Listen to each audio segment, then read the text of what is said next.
আমি আজকে open challenge দিচ্ছি কুষ্টিয়ার বুকে, এটা রেকর্ড হচ্ছে সারা বাংলাদেশে ৫৬,০০০ বর্গ মাইলে আমি যেখানে যাব, কোরআনের পক্ষে যারা আছে, একামতে দিনের পক্ষে যারা, এদেশে আল্লাহর আইন যাদের দ্বারা কায়েম হওয়ার সম্ভাবনা আছে, তাদের পক্ষে আমি রায় যাব, সিদ্ধান্ত যাব, ভোট চাব। কেউ নিষেধ করলে আমার নিষেধ করেন। কোন মায়ের দুধ খেয়েছি আমি দেখবো, আসেন আমার সামনে, আসেন। আজকে মাইক কেড়ে নেন তো, মাইক আজকে ছেড়ে দিলাম, কেড়ে নিন।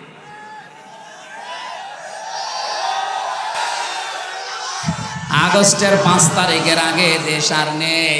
এ দেশ এখন এপ্রিলের ২৩ তারিখ চলছে। আগস্ট আসতে আর কয়েক মাস আছে। আমার মনে হয় এই আগস্ট আসার আগে দেশে এখনো কিছু জুলুম আছে, এই জুলুমগুলো আমরা চাই যেন বন্ধ হয়। আগস্ট আসার আগেও যদি এই জুলুমগুলো বন্ধ না হয়, আবার আগস্ট আসলে কিছু ঘটে যাবে। আমি নামগুলো নিতে পারলাম না, তাই আমার আকীদা সাফ, এই জমিন আল্লাহর, আইন চলবে। আরো জোরে বলেন। সুতরাং আল্লাহর এই জমিনে আল্লাহর আইন বাদে অন্যের আইন যারা প্রতিষ্ঠা করার জন্য দল করেন, আন্দোলন করেন, মিছিল মিটিং করেন, ভোট দেন, আপনি মুশরিক। আপনার সাথে আত্মীয়তা করা জায়েজ নেই। বাংলাদেশের ঐতিহ্যবাহী জেলা, আমার প্রাণপ্রিয় এলাকা কুষ্টিয়া। আল্লাহর দরবারে শুকরিয়া জানাচ্ছি, বহুদিন আসতে পারি না।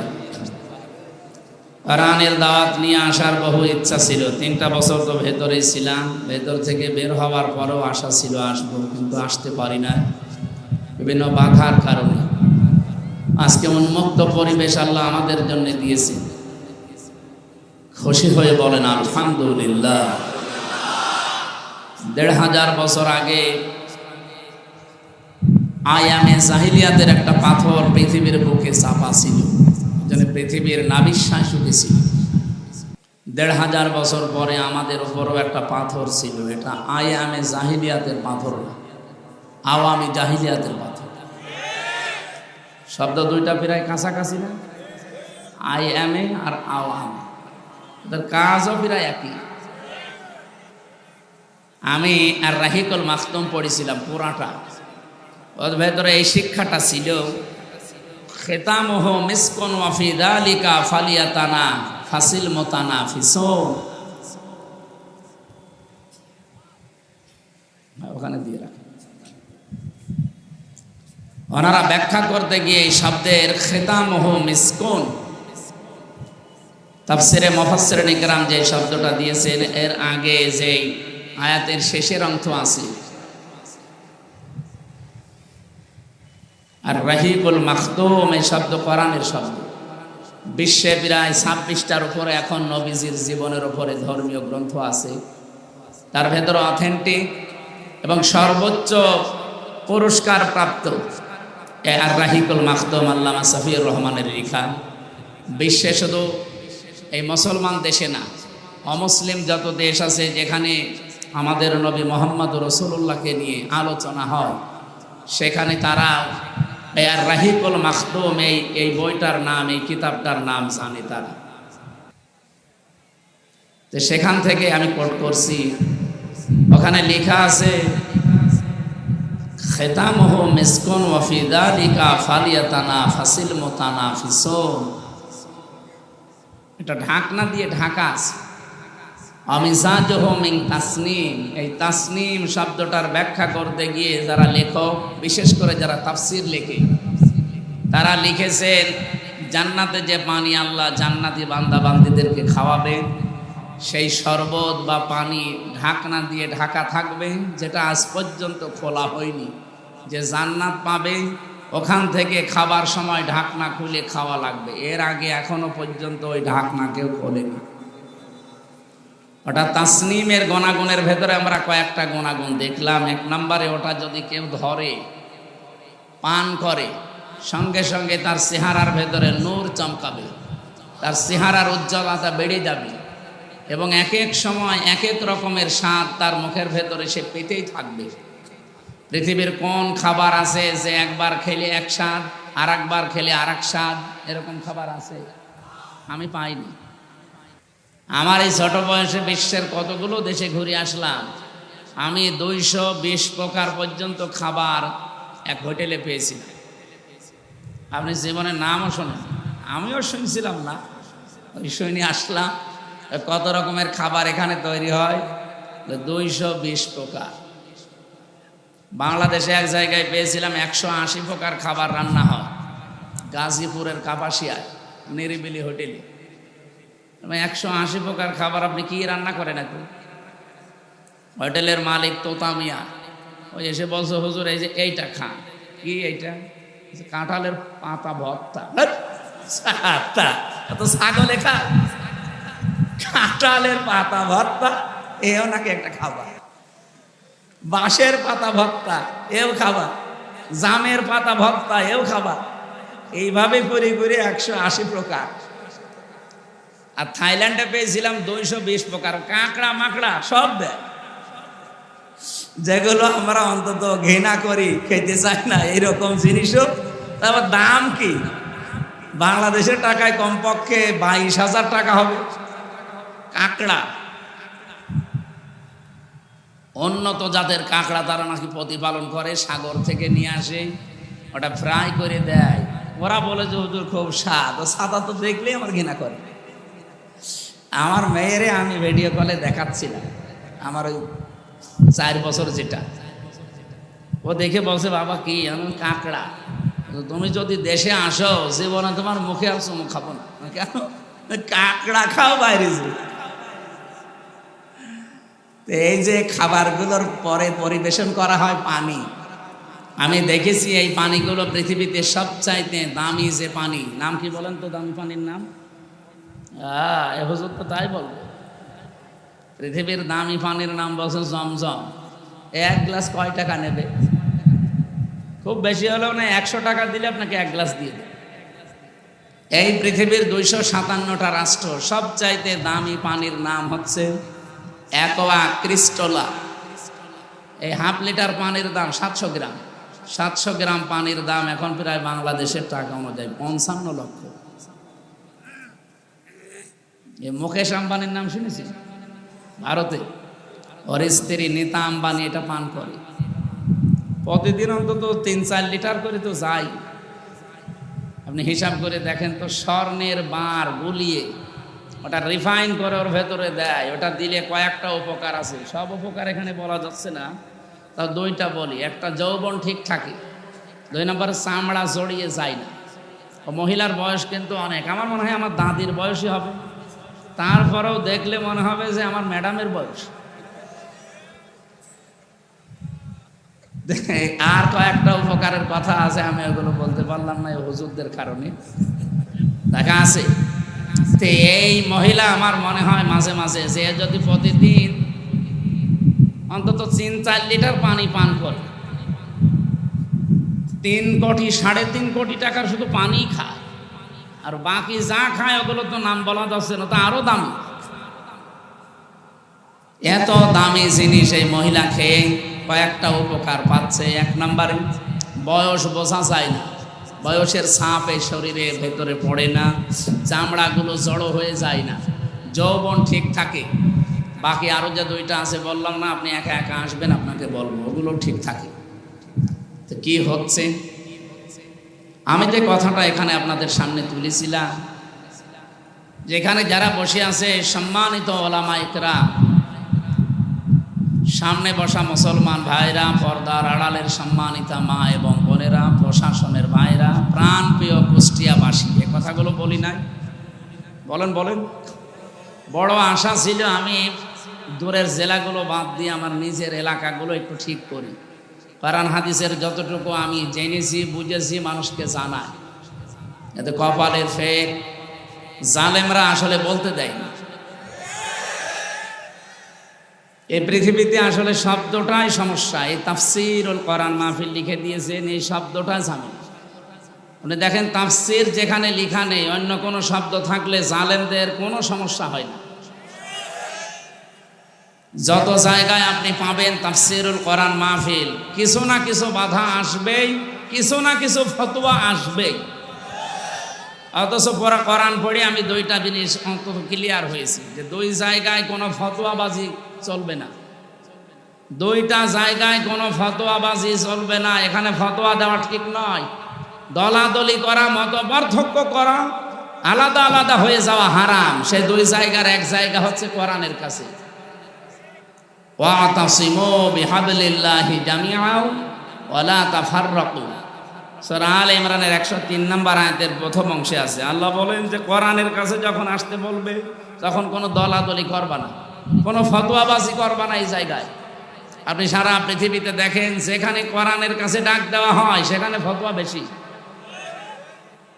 এখানে যদি ওরস শরীফ দিতেন, এই জায়গায় যদি ইসালে সওয়াব দিতেন, এখানে যদি আপনি ওই যে 63 দিন ব্যাপী যা হয় বাংলাদেশে বিভিন্ন নাম দিয়ে, আমি নামগুলো নিলাম না, এই নামে কিছু হলে কোনো বাধা হয় আমি দেখিনি, শুনিও নি।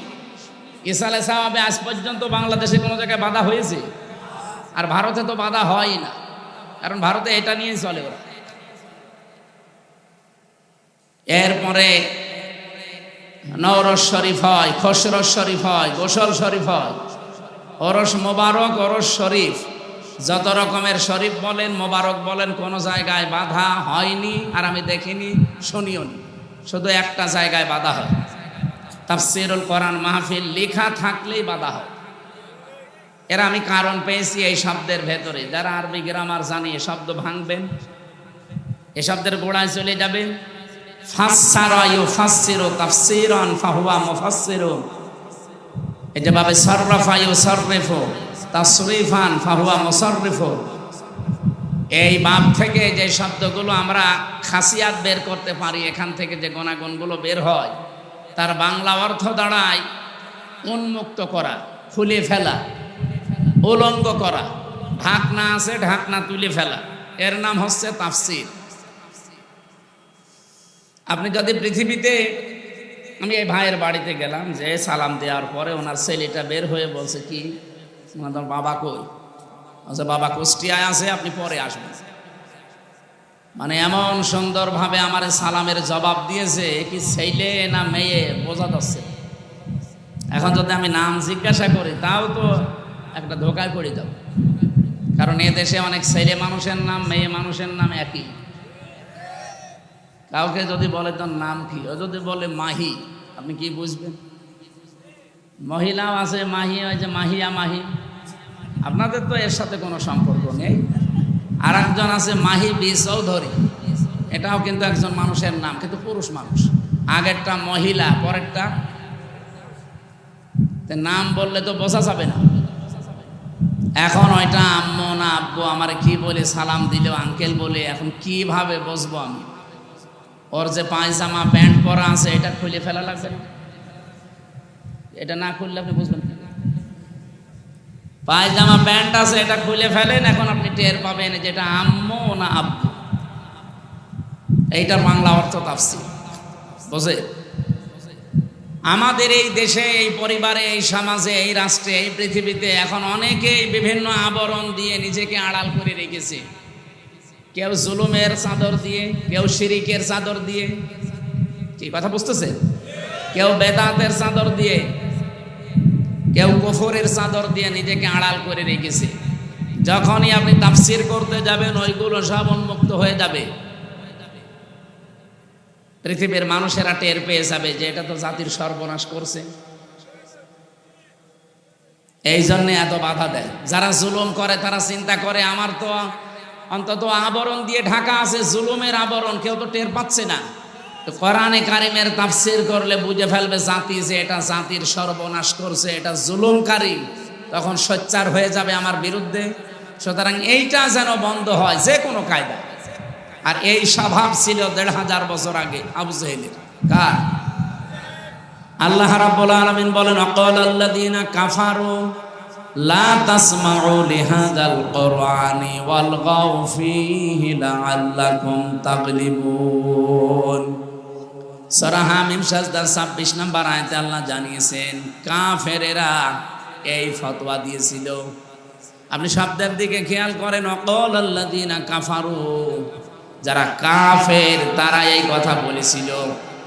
লা তাসমাউ লিহাযাল কোরআন, যা করবা পৃথিবীতে করো উন্মুক্ত তোমাদের জন্য, কিন্তু এই কোরআন শুনতে যেও না।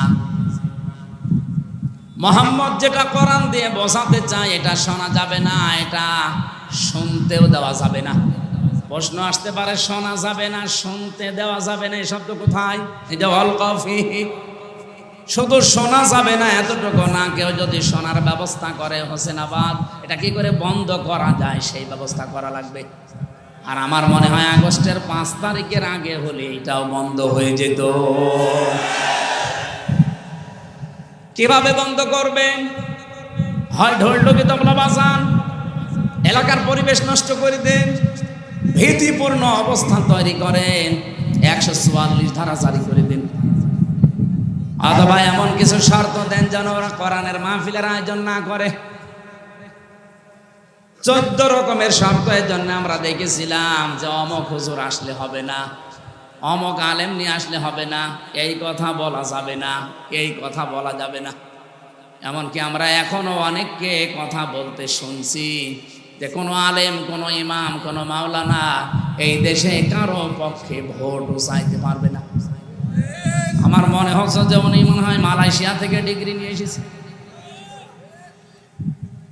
মুফাসসিরে কোরআন, মুজাদ্দিদে জামান, ভারতের কামান, বিশাল আলেম না, স্বামী স্ত্রী দুইজন কি ফতোয়া দিচ্ছে দেখেছেন? আমি আজকে ওপেন চ্যালেঞ্জ দিচ্ছি কুষ্টিয়ার বুকে, এটা রেকর্ড হচ্ছে সারা বাংলাদেশে 56,000 বর্গ মাইলে আমি যেখানে যাব, কোরআনের পক্ষে যারা আছে, একামতে দিনের পক্ষে যারা, এদেশে আল্লাহর আইন যাদের দ্বারা কায়েম হওয়ার সম্ভাবনা আছে, তাদের পক্ষে আমি রায় যাব, সিদ্ধান্ত যাব, ভোট যাব।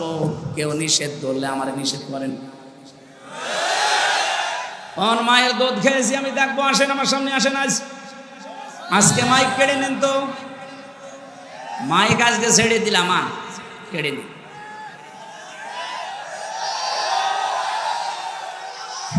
আগস্টের 5 তারিখের আগে দেশ আর নেই, এ দেশ এখন এপ্রিলের 23 তারিখ চলছে। আগস্ট আসতে আর কয়েক মাস আছে। আমার মনে হয় এই আগস্ট আসার আগে দেশে এখনো কিছু জুলুম আছে, এই জুলুমগুলো আমরা চাই যেন বন্ধ হয়। আগস্ট আসার আগেও যদি এই জুলুমগুলো বন্ধ না হয়, আবার আগস্ট আসলে কিছু ঘটে যাবে। আমি নামগুলো নিতে পারলাম না, তাই 1,500 বছর আগে আবু জেহেল বেশ ভালোভাবে বুঝেছিল যে আমি যা করি, আমি যে চেয়ারে বসে আছি, চেয়ার তো অবৈধ চেয়ার, আর মোহাম্মদ যা বলতে চায় ও বললে আমার চেয়ার টিকবে না। কারণ মোহাম্মদের কথা যদি সত্যি মানুষ বুঝে ফেলে, আমি যে নানা ভাবে চেয়ারে আছি, ধরে ফেলবে মানুষ। এই জন্যই ওর সবচাইতে বড় কাজ ছিল এইটা, যে যা করবা করো, কোরআন যেন শুনতে যেও না, আর কেউ যেন শুনতে না পারে সেই ব্যবস্থা করো। আমার মনে হয় 1,500 বছর পর ওই আয়ামে জাহিলিয়াত যুগ পার হয়ে আমি জাহিলিয়াত যুগ শুরু হওয়ার পর ঠিক তারাও বুঝেছিল যে দেশে হামজা কোরআন দিয়ে যা বলতে চাই, জনগণ যদি সত্যি এগুলো বুঝে ফেলে, আমাদের চেয়ার থাকবে না। এই জন্য এত বাধা দিতে, এত বাধা দেবে কোন কারণে? আমার যাতে কত বড় বড় হুজুর, আমার তো শরীরই চলে না, আর এক একজন হুজুর আসতো, ওরে বাবা 3-4 মন গায়ে গোস্ত, এত বড় বড় হুজুরের কোনো বাধা নেই। আরো টাকা পয়সা দিয়ে বলতো সারা রাত ওয়াজ করেন। কি ওয়াজ? সাপের কাহিনী বলেন, সাপের কাহিনী বলেন, মাছের কাহিনী বলেন, আপনিও কান্দেন, যারা আছে সামনে ওরাও কান্দুক, কেঁদে কেটে বাড়ি চলে যান। আমাদের চেয়ারের 4টা পায়া, একটা পায়া যেন আঘাত না লাগে। হামজা আসলে তো পায়া থাকবে না, কোরআন দিয়ে মানুষকে যা বুঝিয়ে দেবে, মানুষ যদি সত্যি বুঝে ফেলে, আমাদের চেয়ার কিন্তু থাকবে না। এই কারণে বাধা দিবে, কারণ তারা নিজেদেরকে জুলুমের চাদর দিয়ে আড়াল করে রেখেছিল। অনেকে বেদাতের চাদর দিয়ে নিজেদেরকে আড়াল করে রেখেছে। এই যে আমার তাহেরি ভাই, ওই যে প্রকাশ্য বেদাত করে, শিরিক করে, ফতোয়া দেওয়া লাগবে। নিজে জিকির করছে ইয়া আলী বাবা, শাহ আলী বাবা, কেল্লা বাবা, ফতে বাবা, আমি এক কথায় জবাব দিচ্ছি, এদিকে তাকান।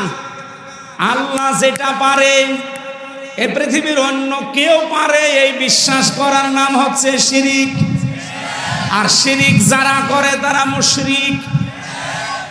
মুশরিক যারা মরে গেলে জানাজা জায়েজ আছে, কবর দিলে কাজ হবে হবে, কবরে দেওয়ার সঙ্গে সঙ্গে আল্লাহ আগুন লাগিয়ে দেবে। লাহুম মিন জাহান্নামা মিহাদু ওয়া মিন ফাওকিহিম গাওয়াশ ইলা আখিরি আয়াত। আল্লাহ পাক বলেন ওদেরকে শুধু কবরে রাখতে দেরি হবে, কবরের নিচে আমি জাহান্নামের বিছানা বিছিয়ে দেব আর উপরে আগুন লাগিয়ে দেব। ওয়াকাযালিকা নাজিজিজ জালিমিন, এটা আমি এই জন্য করব কারণ এটা জালেমদের শাস্তি। কুষ্টিয়াবাসী, আমি যেটা এ পর্যন্ত এসে বোঝাতে চাই, পৃথিবীর শিরিককারী, বেদাতকারী, জুলুমকারী, কুফরিকারী, এগুলো সবই তারা নিজেদেরকে চাদর দিয়ে আড়াল করে রেখেছে।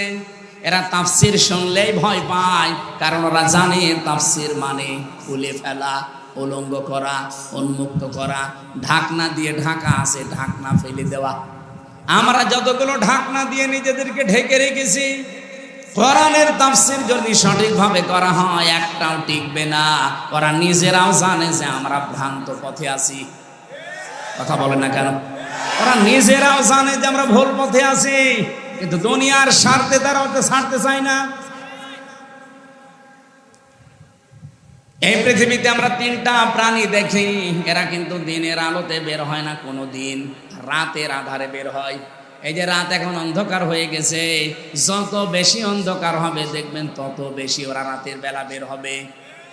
পেঁচা, বাদুর আর শামসিকা, নাকি এলাকায় নেই? এই তিনটা জিনিস রাতে বের হয়, বের হয়ে স্থির থাকে, মানুষের কলা নষ্ট করে, ফসল নষ্ট করে, পানির বরজ নষ্ট করে। কি কথা বলছেন এখানে? দিনের আলো, সূর্যের আলো তাদের ভালো লাগে না, রাতের আধার তাদের ভালো লাগে।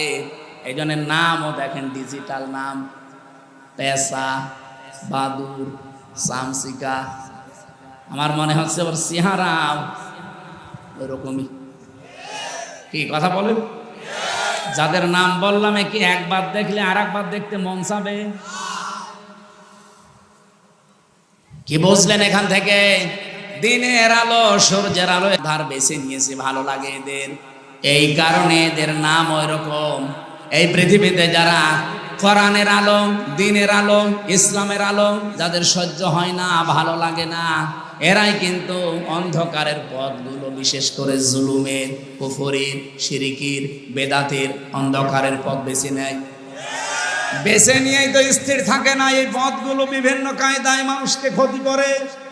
শিরিক দিয়ে মানুষের ইমানগুলো ধ্বংস করে দেয়, বেদাতগুলো দিয়ে আমার আল্লাহর রোশানলে মানুষকে ফেলিয়ে দেয়, কুফরি দিয়ে মানুষের ইমানটা নষ্ট করে ফেলে। সবচাইতে বড় বিষয় জুলুম। এই জুলুম করলে মানুষ আর হামসার টার্গেট থাকে না। জুলুম করলে সরাসরি মানুষ আল্লাহর মামলার আসামি হয়ে যায়। এটা আমি বানালাম কোথায়? সূরা শুরা 25 নম্বর পারার 6 নম্বর পৃষ্ঠার 13 নম্বর লাইনের 42 নম্বর আয়াতে আছে। এই 15.5 বছরে যারা জুলুম করেছেন কান খাড়া করে শোনেন। হ্যাঁ, আমি জানি আপনার কাছে এটা পৌঁছাবে। আকাল ইন্নামাস সাবিলু আলাল্লাযীনা ইয়াযলিমুনান নাস ওয়া ইয়াবগুনা ফিল আরদি বিগাইরিল হক উলাইকা লাহুম আযাবুন আলীম। আমি একটা দুইটা না, আমার বিশ্ববিদ্যালয়ে থাকাকালীন আমি আয়াতের সাথে প্রায় 42টার উপরে তাফসির মিলিয়েছিলাম। 42টা মুফাসসির সব আয়াতের ব্যাপারে এক কথাই লিখেছেন। আল্লাহ পাক বলেন, আমি নিজে অভিযোগ দেব, মামলা দেব, কেস করব তাদের বিরুদ্ধে, দুনিয়াতে যারা মানুষ হয়ে মানুষের উপরে জুলুম করছে। শব্দের দিকে খেয়াল করেন তো, আপনি আলেম না? ইয়াজলিমুনান নাস দিয়েছেন আল্লাহ, ইয়াজলিমুনাল মুসলিমুনা দেয়নি। এরপরে শব্দ হচ্ছে ইয়াসলিমুন, শব্দ দিলেন কেন আল্লাহ? এটা তো মোজারে, বর্তমান, ভবিষ্যৎ, প্রেজেন্ট, ফিউচার। তার মানে বর্তমানে যারা আজ মানুষের উপরে জুলুম করছে, ভবিষ্যতেও যারা করবে। এই যে আমাদের পেছনে ইন্ডিয়া, এই পৃথিবীতে সবচাইতে নিকৃষ্ট মানুষের তালিকায় দুইটা জাতি। এখন আপনি ইন্টারনেট ঘাটেন, গুগলে সার্চ দেন, দেখবেন দুইটা জাতির নাম আসবে, একটা ইহুদি আর একটা মুশরিক।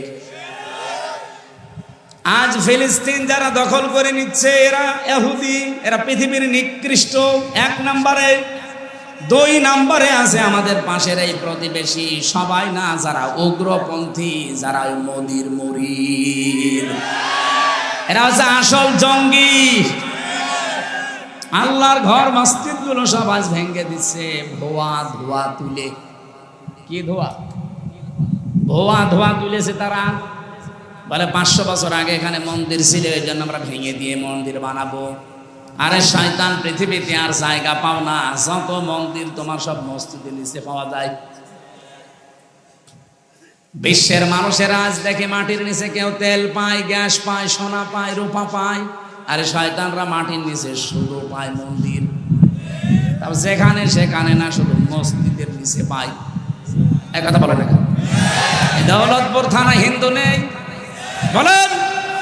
আমরা আজ পর্যন্ত কোনোদিন আওয়াজ তুলেছি যে এই দেশে যত মন্দির আছে 1000 বছর আগে এখানে আমাদের মসজিদ ছিল, আমরা ভেঙে দেব? তুলেছি? অথচ অলরেডি গতকালকে ওরা অলরেডি দাঙ্গা বাঁধিয়ে দিয়েছে। পৃথিবীর নিকৃষ্ট জাতিতে এখন ইহুদিদের উপরে চলে যাচ্ছে এরা।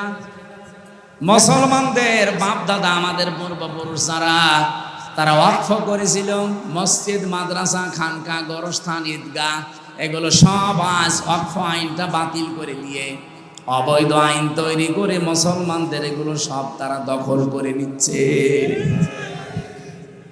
একটা হাদিস পড়ছিলাম আজকে, বিশ্বনবী জানিয়েছেন, আনাবি জাররিন রাদিয়াল্লাহু তাআলা আনহু قال قال النبي صلى الله عليه وسلم من ادعى ما ليس له فليس منا ওয়ালিয়াতাবাওয়া মাকআদাহু মিনান নার।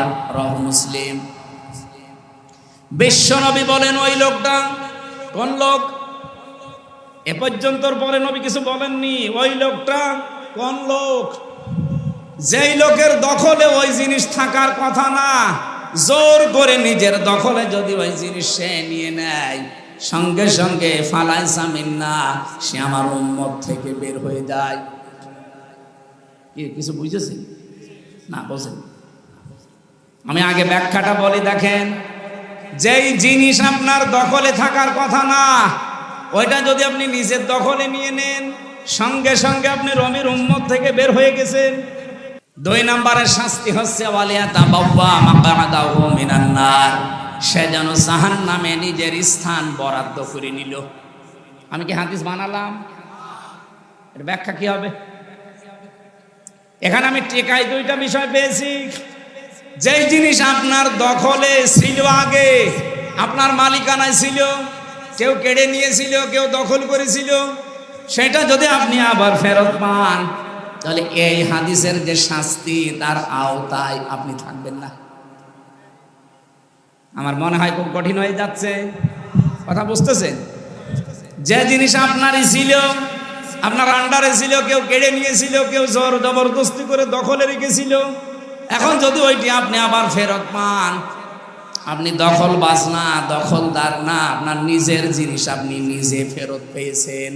আপনি এই হাদিসের যে প্রথম শাস্তি ফালাইসা মিন্না, সে নবীর উম্মত না, এটার ভেতরে আপনি পড়বেন না।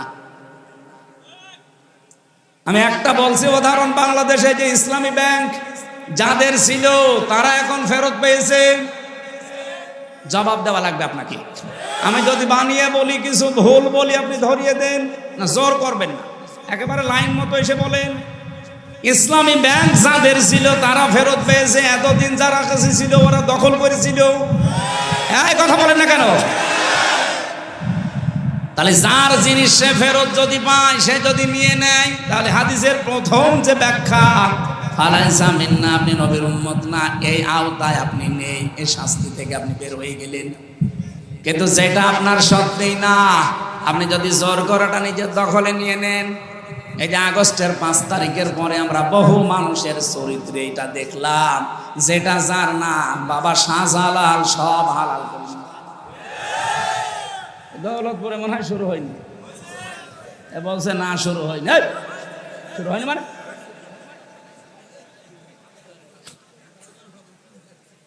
হুজুর মনে হয় ওই দলের, বলছে না শুরু হয়নি। আর টপি কেটে নিলে তখন বলবে না শুরু হয়েছে। কত কিছু আমরা দেখতে পাচ্ছি আগস্টের 5 তারিখের পরে, কত কিছু মানুষ দখল করে নিচ্ছে, অথচ সেই জিনিস তার হওয়ার কথা ছিল না। এই আন্দাজে চিল্লাছেন মানে কিছু বুঝেছেন? ঠিক আছে, খুব চালাক এলাকার মানুষেরা, শহরের মানুষ তো। শহরের মানুষ দেখলে বাংলাদেশের মানুষ এমনি ভয় পায়, কারণ এরা মানুষ জবাই করে শহরের ওপরে রেখে দেয়। অবশ্য ঠিক, আসতে বলেন, রেকর্ড হচ্ছে। আমি আবার রিপিট করছি কারণ এটা খুব দরকার। যেই জিনিস আপনার না, যদি জোর করে জবরদস্তি করে দখল করে কায়দা করে যে কোনো ভাবে নিজের আয়ত্তে নিয়ে নেন, ওটা ফেরত দেওয়া লাগবে। ওটা যদি কেউ ফেরত না দিয়ে নিজের কাছেই রেখে দেন, ওই অবস্থায় যদি মারা যান, আপনি নবীর উম্মত না। আর নবীর উম্মত যদি হয়ে না মরে, এ পর্যন্ত জানাজা জায়েজ আছে, কবরে দেওয়া। তাহলে কে মরে যাচ্ছে আমরা কেন জবাই করব, কেন তার জানাজা দেব, কবরে দেব বলেন? আজকে কুষ্টিয়ার একজন মারা গেছে, আমি নাম নিলাম না। অনেক বহু কিছু 15.5 বছরে দখল করেছিল। এখন অনেকেই তার এই দখলকৃত জিনিস এই 8.5 মাস 9 মাসের ভেতরে তারাও বাবা শাহজালাল সব হালাল বলে আবার নিয়ে নিয়েছে। আমার মনে হয় এই ঝামেলায় পড়েছে, কারণে স্টক করে আজকে পটল তুলেছে। আমি কমেন্টে দেখলাম, মেসেজ বক্সে যে 100 জনের প্রায় 99 জন বলছে আলহামদুলিল্লাহ। ইন্না লিল্লাহ কেউ লেখে না। সে যাই হোক, আপনাদের নাম শোনার দরকার নেই, ফেরেশতারা জানলে আর আমি জানলে হবে। এরকম জীবন যেন সামনে কেউ গঠন না করে। তাও তো সে একটা পাতি নেতা ছিল। আরে পাতি যার পেছনে থাকতো, সে যদি মরে যায়, আমার মনে হয় দেশে হিন্দুরাও বলবে আলহামদুলিল্লাহ। এই জন্য অত তাড়াতাড়ি যেন তাদের মরণও না হয়, কারণ এখনই আলহামদুলিল্লাহ শুনতে আমরা রাজি না। রিমান্ডে আমারে 8 কি 10 দিনের ভেতরে 8 দিন আমাকে একটা প্রশ্নই করেছিল, সে লোকটা এখন জেলে আছে। তৌফিক এলাহি না, জ্বালানি উপদেষ্টা ছিল। আর একজন ছিল ইয়াইস্টি ইমাম, সিরাজগঞ্জের। এই লোকটা মারা যাওয়ার পরে আমি দেখেছিলাম বহু মানুষ ইনবক্সে কেউ ইন্না লিল্লাহ লেখে না, লেখে সব আলহামদুলিল্লাহ। আমি তো মোবাইলও চালাই না ওইভাবে, আমি বুঝিও না ভালো। আমার ওই শালাটা চালাই, তো ও শালা তো শালাই, ও লিখেছে আলহামদুলিল্লাহ। যেহেতু নামে আমার চলছে মুফতি আমির হামজা কুষ্টিয়া, ওই শয়তানরা ওইটা লিখেছে। রিমান্ডে আমারে বলছে কেন আলহামদুলিল্লাহ লিখলেন? কই এই যে ঠিক, সবই ঠিক আছে, কিন্তু লিখেছে আমার শালা, আর শালার সব দোষ আমার ঘাড়ে। এই 10 দিন রিমান্ডের 8 দিন যে শাস্তি আমারে দিয়েছিল, প্রতিদিন ওই একই রকম। আমার আগে একজনকে নিয়ে গেল, দেখলাম বাড়ি চট্টগ্রামে ছাত্র দলের এক ভাই, ওরে নিয়ে যেই নখ তুলছিল। ওদের কাছে এমন একটা চেয়ার আছে, আমাকে দেখায় না, আমাকে বসিয়েছিল কিন্তু আমাকে ঘোরায়নি, কিন্তু ওই ভাইকে বসিয়ে আবার ঘুরিয়েছিল। এরকম চেয়ারে বসিয়ে 2 ক্লিপ দিয়ে হাত আটকিয়ে দেয়, পা আটকিয়ে দেয়, এ গলার কাছে একটা যে লাগিয়ে দেয়, রাবার, আপনি নড়াচড়া করতে পারবেন না। হঠাৎ একটা মেশিন নিয়ে আসবে, মেশিন আমি দেখেছিলাম, এই হাতের কাছে পায়ের কাছে লাগিয়ে দেয়, এমনভাবে সেট করা মনে আছে যে আমার হাত দেখে বানিয়েছে। হাতের কাছে লাগিয়ে শুধু একটা সুইচ টিপ দিলে একবারে নখগুলো খুলে সব চলে আসে। আর আপনি দেখেন এখনই নখ খুলে কেমন ফিনকি দিয়ে রক্ত বের হয়। নখ খুলে গেলে যখন রক্ত ফিনকি দিয়ে আসে তখন পাতলা মিহি ওই যে মোল্লা সল্ট ওইটা ছিটিয়ে দেয়। শুনতেই কেমন লাগছে, যারা দিল কেমন লাগছিল তার। আমি মাটির নিচে ওই সময় হাও মাও করে চিৎকার করছে লোকটা, নিয়ে এসে আমার রুমে দিল। কারণ প্রত্যেকের রুম আলাদা, পাশের রুমে যে দেওয়া মোটা মোটা রড দেওয়া সব দেখা যাচ্ছে। দেখছি ফিনকি দিয়ে রক্ত বের হচ্ছিল, ওই জায়গায় লবণ দিয়েছে। তাও মোটা লবণ দিলে তো হয়তো, পাতলা মিহি লবণ দিয়েছে। বলছে আমার একটা টিপ দিয়েছিল সুইচে, এক টিপে নাকি 120 বার করে ঘোরে ওই চেয়ারটা। 1 মিনিট পরে মনে হয় যে আমি 8-10টা পৃথিবী দেখতে পাচ্ছি। অবশ্য সুবহানাল্লাহ। দৌলতপুরের মানুষ তো দৌলতপুরের মতোই। বলেন তো যে একটু হালকা বর্ণনা বললাম, তাও আমার উপরে হয়নি, আমার সাথে ছিল তার উপরে একজন আলেম আমার সাথে ছিল, মুফতি ফখরুল ইসলাম। লোকটা শেষে এসে আমি 3 বছরের ভেতরে তারে 1 বছর পেয়েছিলাম একসাথে। ওরে ডান্ডা বেড়ি দিয়ে 24 ঘন্টা ওই ফাঁসির কন্ডেম সেলের ভেতরে আমার রুমে দিয়েছিল। মাঝে মাঝে দেখি হাত পা সাটপাট হয়ে পড়ে আছে। কি ভাই আপনি এমন করেন? আমারে বলছে হামজা ভাই আপনার সাথে রিমান্ডে কি করেছে আমি জানি না, তবে আমারে নিয়ে পায়ের ভেতরে হাত দিয়ে, সামনে লোহার ব্যারিকেড ছিল, ও লোহার ব্যারিকেডের সাথে হাত আটকিয়ে দিয়েছে হ্যান্ডকাপ দিয়ে। 2 মিনিট 5 মিনিট না, 3 বছরে ভাবে আটকিয়ে রেখেছে। 24 ঘন্টা। এই যে মানুষ যে শুয়ে থাকে এটা যে কত বড় নিয়ামত আমি জানি। 24 ঘন্টায় মাত্র 1.5-2 মিনিট সময় দিত টয়লেট করার জন্য। টয়লেট তো হয় না, তাও সময় দিত মাত্র 1.5-2 মিনিট। সকালে কয়টা পচা ছোলা দিয়ে যেত, দুপুর বেলা 1 মুঠ ভাত দিত, তাও মনে হচ্ছে কেউ মাখিয়ে দিয়েছে। আমি ওনারা বললাম আপনি 60-5 হয়ে থাকেন, যদিও উনি 60 হয়ে মানে আমার আর জায়গা থাকে না, কারণ এদিকে 3.5 হাত, এদিকেও 3.5 হাত, থাকবো কি করে? উনি যদি 60-5 হয়ে হাত পা ছেড়ে দেয় তা আমি থাকবো কোথায়? আবার সামনে টয়লেট দেওয়া, টয়লেটের আবার দরজা নেই, শুধু 1-1.5 হাত মতো একটা দরজা দেওয়াল দেওয়া আছে। বসলে দেখা যায় না, দাঁড়ালে দেখা যায়। তাও তো ভেতরে অবস্থা। আর ওদের কাছে যখন রিমান্ডে মাটির নিচে ওই জায়গায় এমন কঠিন টয়লেট আছে, কিন্তু টয়লেটের দরজা আবার খোলা রাখা লাগে। 1-1.5 হাত খালি দেওয়াল দেওয়া। এটা যুবক মানুষ আমরা, বলেন তো এরকম একটা মানুষের সামনে যদি ওইভাবে টয়লেট পোষাবো তো আসবে না। আলেমদের সাথে এই ব্যবহার করতে আমি নিজে সাক্ষী, নিজে দেখেছি। আর এখনকার এই শয়তানগুলোকে কোর্টে তোলার সময় ওদের আচরণ দেখেছেন। বলছে আবার সুযোগ পেলে সবাইকে দেখে নেব। ওই জায়গায় দাঁত মুখ খুলে ফেলা দরকার। আলেমদের মাথায় দড়ি দিয়ে, ডান্ডা বেড়ি দিয়ে বুকের ওপরে সে কি লাগাতো না, একটা কি যেন আছে, বুলেট প্রুফ জ্যাকেট, মাথার ওপরে টুপি দিয়ে, মনে হচ্ছে যে কি নিয়ে যাচ্ছে, অথচ কিছুই না। আবার হাত আমার বাঁধতো পেছনে, মাথায় দড়ি দিয়ে যখন কোর্টের সামনে দিয়ে নিত, আমার মনে হচ্ছে যে গরু ছাগল টেনে নিয়ে যাচ্ছে। ওই শয়তানগুলো সব কোর্টের বারান্দায় টিপ্পনি কাটতো আমারে দেখে, মামুনুল হককে দেখে, সাখাওয়াত হোসেন রাজিরে দেখে, বলতে এই দেখে জঙ্গি যাচ্ছে। এখন আপনারা তো ওইভাবে যাচ্ছেন, এখন আমরা বলি দেখ কেমন লাগে।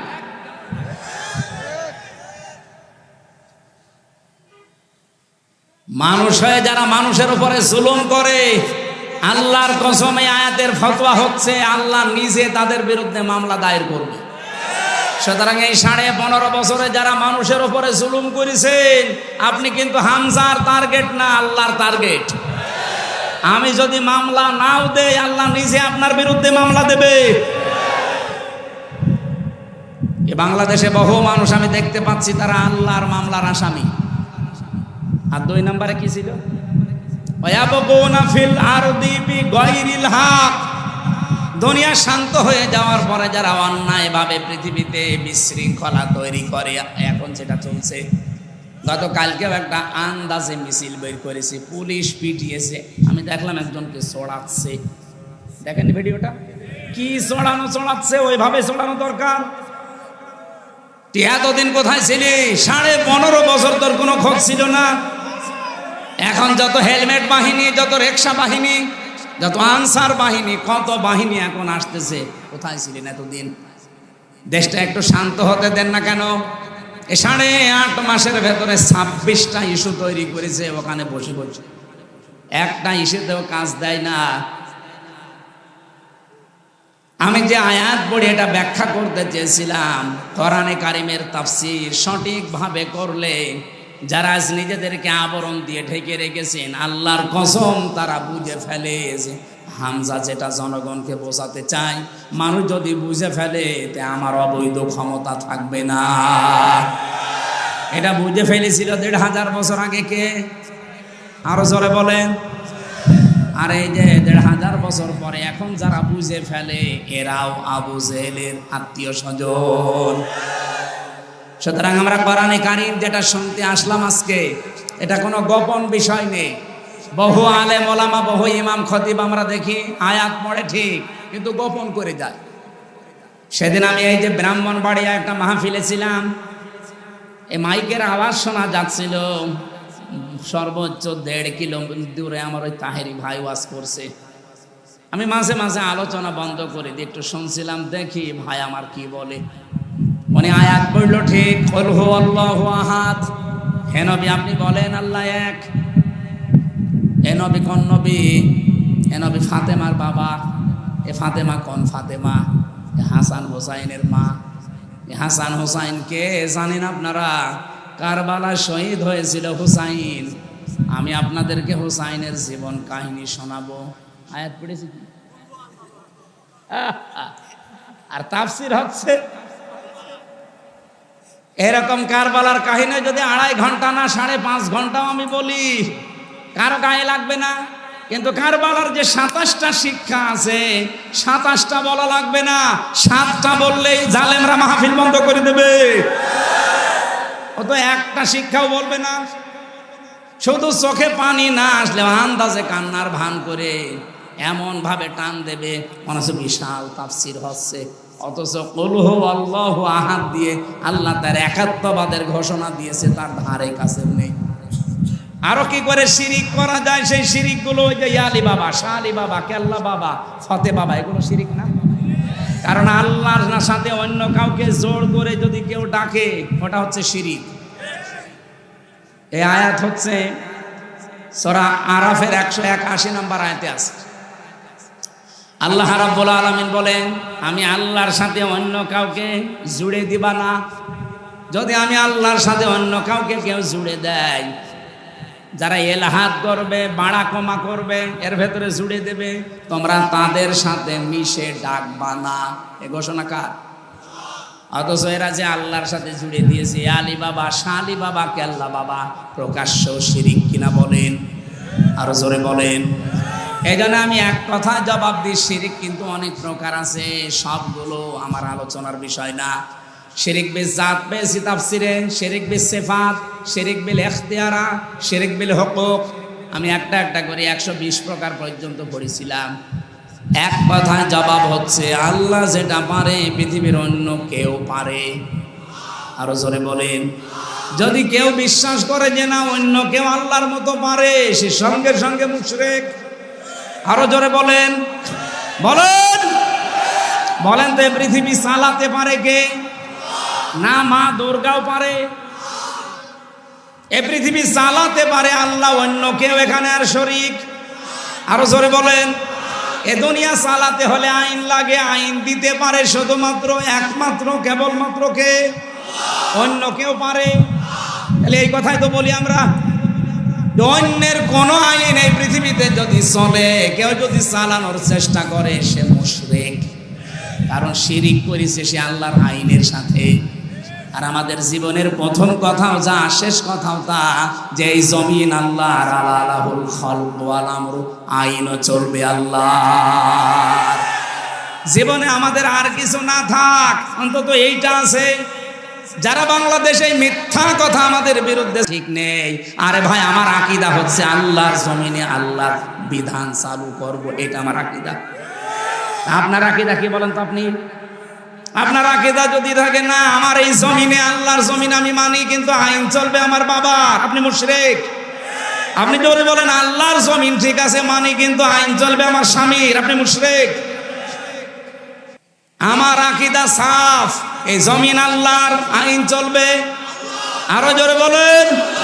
সুতরাং আল্লাহর এই জমিনে আল্লাহর আইন বাদে অন্যের আইন যারা প্রতিষ্ঠা করার জন্য দল করেন, আন্দোলন করেন, মিছিল মিটিং করেন, ভোট দেন, আপনি মুশরিক। আপনার সাথে আত্মীয়তা করা জায়েজ নেই। একটু কড়া হয়ে যাচ্ছে। না না, কিসের কড়া, এখনো শুরু হয়নি, হালকা পাতলা বলছি। আকীদা সাফ করা লাগবে। আমার আলোচনার বিষয় পাঁচটার ভেতরে এটা একটা, যে আকীদা বিশুদ্ধ করা লাগবে, সাফ করা লাগবে। আমি যে তেলাওয়াত করেছি এর ভেতরে পাঁচটা বিষয় লুকিয়ে আছে, আমি সামনে নিয়ে আসব। আপনারা কি ধৈর্য হারা হয়ে যাচ্ছেন? আর কিছুক্ষণ সময় দেওয়া যাবে না? সাফ করছি আমি, আগে এটা ঠিক করে নেই। সূরা বাকারার 208 নম্বর আয়াতটা পড়েছিলাম, আর লক্ষ লক্ষ হাদিস থেকে মাত্র একটা হাদিস একটু লম্বা, ওইটা পড়েছিলাম। এই দুটাকে সামনে নিয়ে আমি কথা বলবো ইনশাআল্লাহ। রব্বুল আলামিন এখানে ঈমানদারকে ডাক দিয়েছিলেন, ইয়া আইয়ুহাল্লাযীনা আমানু, ওহে যারা ঈমানের দাবি করো, উদখুলু ফিস সিলমি কাফা, তোমরা পরিপূর্ণভাবে ইসলামে প্রবেশ করো। এ নির্দেশ কার? এখানে শব্দটা ছিল সিলমন, এখানে জবর দিয়ে পড়লে হয় সালমন। আলেম যারা আছে বলেন তো সালমন মানে কি? এলাকায় আলেম নেই। সালমন মানে শান্তি, আর সেলমন মানে ইসলাম। সেলমন মানে, এখানে কি সেলমন আছে না সালমন আছে? সেলমন। আল্লাহ পাক বলেন উদখুলু, বহু বচন এটা, সবাই মিলে প্রবেশ করো, ফিস সিলমি, ইসলামের মধ্যে। কিভাবে করবা? কাফা, পরিপূর্ণভাবে। এখন আমাকে যদি কেউ প্রশ্ন করেন, হুজুর সারা জীবন আমি আয়াত শুনছি ইসলামে প্রবেশ করো, ইসলামে প্রবেশ করো পরিপূর্ণভাবে, তো ইসলামে পরিপূর্ণ প্রবেশ কিভাবে করে? কেউ যদি বলে আমি ইসলামে পরিপূর্ণভাবে প্রবেশ করতে চাই, তার কিছু আলামত পড়া কোরআনে আল্লাহ দিয়েছেন। আমি 9টা পেয়েছি, সামারাইজ করে 5টা বানিয়েছি। আপনি যদি এই 5টার ভেতরেও নিজের জীবনকে, প্র্যাকটিক্যাল লাইফকে মিলাতে পারেন, আপনি বিশ্বাস করতে পারেন যে আমি ইসলামে পরিপূর্ণ দাখিল হয়ে গেছি। সুবহানাল্লাহ বলতে পারেন না? আর 1 নম্বরে আকীদা বিশুদ্ধ করা লাগবে। এই জন্য এই পয়েন্টটা নিয়েছি। আজ বহু রকমের আকীদা চলছে বাংলাদেশে। এই দেশে যারা একামতে দিন কায়েম করতে চায়, আল্লাহর কসম কোরআন শরীফ আমি সামনে নিয়ে হাতে নিয়ে বলছি, তাদের বিরুদ্ধে একটা মিথ্যা অপপ্রচার করা আছে যে তাদের আকীদা ঠিক নেই। আরে ভাই আমার আকীদা, আমি সাফ কথা বলছি, আল্লাহর জমিনে আল্লাহর আইন প্রতিষ্ঠা করা, এটা আমার আকীদা।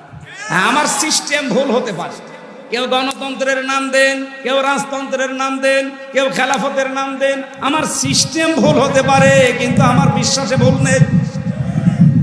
আমি আব্রাহাম লিঙ্কনের গণতন্ত্র আমিও মানি না। জনগণ সমস্ত ক্ষমতার উৎস, এই বিশ্বাস আমারও নেই। আপনার কি মনে হয় জামাত ইসলামের নিবন্ধন বাতিল করে দিয়েছে শুধুমাত্র তারা 71 সালে ভূমিকাটা খারাপ ছিল এই কারণে তাদের নিবন্ধন বাতিল হয়েছে? জীবনও না। এ দেশ তো আর হাসিনা এতদিন চালায়নি, চালিয়েছে ওনার স্বামী, ওনার নামে স্বামী, যিনি উনি এখানে যা বলেছেন তাই হয়েছে দিল্লির প্রেসক্রিপশন অনুযায়ী। যারাই বলেছে যে ক্ষমতার উৎস জনগণ নয় আল্লাহ, তাদের নিবন্ধন বাতিল করে দিয়েছে। কারণ এখানে একটা প্রকাশ্য শিরিক লুকিয়ে আছে। আপনিও কালকে বলেন যে জনগণ সমস্ত ক্ষমতার উৎস, আমরা মেনে নিলাম, আপনারটা আজকে ফেরত দিয়ে দেবে। এই জন্যই তো বারবার বলছি, সংস্কার যখন আরম্ভ হয়েছে 2732 জন মানুষ যখন অন্তত জীবন দিলই, তাদের জীবনের মূল্য যদি দিতে যান, বাংলাদেশে এই মানানো সংবিধান যেটা শিরিক কুফর দিয়ে ভরপুর করা, এর যতগুলো ধারা আমি পড়েছি অধিকাংশ ধারা কোরআনের সাথে মেলে না। এই কোরআনে আল্লাহ একটা সংবিধান নামে সূরা দিয়েছেন, তার নাম ফুরকান। ফুরকান মানে সংবিধান, আধুনিক অর্থ ফুরকান মানে সংবিধান। এখানে 77টা আয়াত আছে, কয়টা? 73টা ধারা আছে। আপনি তাফসীর বুঝে বুঝে পড়েন। পৃথিবীর কোন এলাকা যদি কেউ ভালো বানাতে চায়, মিনি জান্নাত তৈরি করতে চায়, এই 77টা আয়াতের 73টা ধারা ওই দেশে যদি কায়েম করে দিতে পারেন, ওই এলাকা মিনি জান্নাত হয়ে যাবে। আর আমরা ওইটাই চাচ্ছি। সংস্কার আরম্ভ হয়েছে সেই 2024-এর 5 আগস্ট থেকে শুরু করে বারবার আহ্বান জানাচ্ছি যে সংস্কার করেন, তাড়াতাড়ি করেন। কেউ বলছে না সংস্কার লাগবে না, তাড়াতাড়ি নির্বাচন দেন। নির্বাচন দিয়ে করবো? সংস্কার না করে নির্বাচন দিলে আগে যে দিনের ভোট রাতে হয়েছে তাই হবে। কারণ এই যে 1628 জন যারা দায়িত্বে আছে, এরা তো ওই মানুষগুলোই, এই ডিসি সেই ডিসি, এই এসপি সেই এসপি, এই টিওনো সেই টিওনো, এই ওসি সেই ওসি। হ্যাঁ, কুষ্টিয়ার ডিসি গেছে কুমিল্লায়, কুমিল্লাটা গেছে কুড়িগ্রাম, কুড়িগ্রামটা চট্টগ্রাম। এই পার্থক্য। মাল তো সব একই আছে। কি মাল এক নেই? খালি চেয়ার পাল্টিয়েছে। চেয়ার পাল্টিয়ে কি হবে? মাল পাল্টান। খালি জিনিসপত্রগুলো পাল্টিয়ে যারা এতদিন বৈষম্যের শিকার ছিল এই 15.5 বছর, তাদেরকে নিয়ে এসে বসান। কালকে নির্বাচন আমরা মেনে নিচ্ছি, কোনো অসুবিধা নেই। এই জন্যই বারবার সংস্কার চাচ্ছি, যে সংস্কার যখন সব জায়গায় চলছে, সংবিধান সংস্কার করে। এখানের ধারাগুলো ডক্টর কামালের লিখা, একটা নাস্তিক, ওর লিখা সংবিধান বাতিল করে দিয়ে কোরআনের সংবিধান, এখানে 92 জন মুসলমান 100 জনের আমরা বাস করি। আমরা কোরআনের এই 73টা ধারার সংবিধান চাই না। আরো জোরে বলেন চাই না। কারা কারা চান কোরআনের সংবিধান দেখি?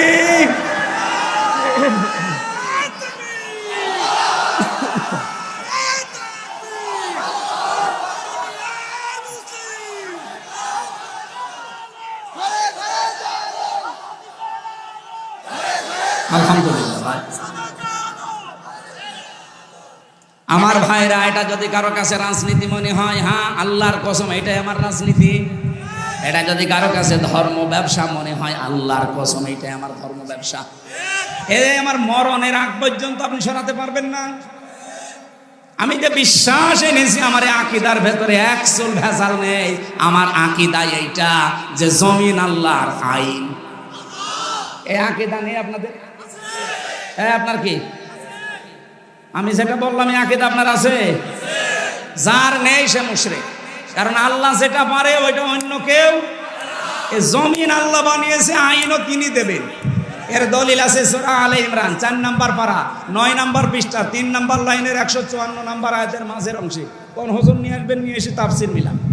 ইয়াকুলুনা হাল্লানা মিনাল আমরি মিন শাইইন কুলিন্নাল আমরা কুল্লাহু লিল্লাহ। কারো ফতোয়া লাগবে না। জমিনে যদি কেউ প্রশ্ন করে যে আইন বানাতে পারি, আপনি বলেন না, আইন বানানোর ক্ষমতা কার? এই কথাগুলো বাংলায় বলতে গেলে আপনার কাছে রাগ হয়। আর এই আয়াত দিয়ে যে মাগরিবের নামাজ পড়ালাম, হ্যাঁ এই আয়াত দিয়ে মাগরিবের নামাজ পড়ালাম, কিছুই বলে নাই। যখন বাংলা বলছি বোঝা, অথচ আরবিতে আমার মনে হয় আপনার এই আয়াত না পড়ে যদি গালি দিতাম, আপনি বলতেন হুজুর মনে হয় দোয়া করছে। না ভাই, পাগলামি করলে আর হবে না, সময় চলে যাচ্ছে। সংস্কার আরম্ভ হয়েছে, বারবার দাবি জানাচ্ছি। এখনো চোর মুক্ত হয়নি এই দেশ, এখনো ডাকাত মুক্ত হয়নি, এখনো আন্তর্জাতিক ষড়যন্ত্রের মোকাবেলা আমরা করতে পারছি না। পারবো। এইটার 73টা ধারা আপনি সংবিধানে সংযোজন করে দিন। দেখেন কালকে এই দেশ আল্লাহ নিজে রক্ষা করবে। আফগানিস্তান রক্ষা করছে না? কত বড় বড় পরাশক্তি সব পালিয়েছে। সবাই এখন পৃথিবীতে তাদেরকে আদর্শ মডেল মনে করছে, ধর্ণা দিচ্ছে। তারা সংবিধান বানিয়েছে কি দিয়ে? 56,000 বর্গ মাইল, এটা দিয়ে বানিয়ে দেন, রাজনীতির গন্ধ না খুঁজে এই কাজ করে। আল্লাহর কসম বাংলাদেশ মিনি জান্নাত হবে, কারণ এদেশের সব আছে। বাইরের দেশগুলোতে যে দেখলাম ওরা খালি দুইটা কাজ করে, এই জন্য তারা দাঁড়িয়ে যায়। মালয়েশিয়া 2004 সাল থেকে দাঁড়িয়ে গেছে। ওদের একটা কাজ আছে, প্রথমে তারা পরিষ্কার পরিচ্ছন্ন খুব, 2 নম্বরে তারা খাদ্যে ভেজাল দেবে না, দুর্নীতি করবে না। যদি দেখে যে কোনো খাবারে ভেজাল দেওয়া আছে, ফরমালিন দেওয়া আছে, ঔষধ দিয়েছে, বিষ দেওয়া আছে, যদি ধরা পড়ে কোনো বিচার নেই, সঙ্গে সঙ্গে মেরে ফেলবে। এইটা আজকে বাংলাদেশে 10টা করে দেখেন খাদ্যে ভেজাল দেওয়া, ওর জীবনও সাহস হবে না। আর খাদ্যে যদি ভেজাল না দেন, শরীরের ভেতরে ভেজাল খাদ্য ঢুকবে না, আপনার শরীর থাকবে নিরাপদ, রোগ থেকে আপনি মুক্ত থাকবেন। আমাদের দেশের রোগ সবগুলো বেশি হওয়ার পেছনে খাদ্যে ভেজাল আর এই যে জাতগুলো, এই যে বাতাসের ভেতরে যেগুলো উড়ে বেড়ায়। অথচ মালয়েশিয়া বাংলাদেশের চাইতে প্রায় 5 ডবল বড়। এত বড় বিশাল দেশে মাত্র 9 দিনে এলাকা সব ঘুরে আসলাম। সিঙ্গাপুর খুব বড় না, এটা বাংলাদেশের একটা জেলার অর্ধেক, এই কুষ্টিয়া জেলার অর্ধেক হবে সিঙ্গাপুর। 44 কিলো এদিক ওদিক।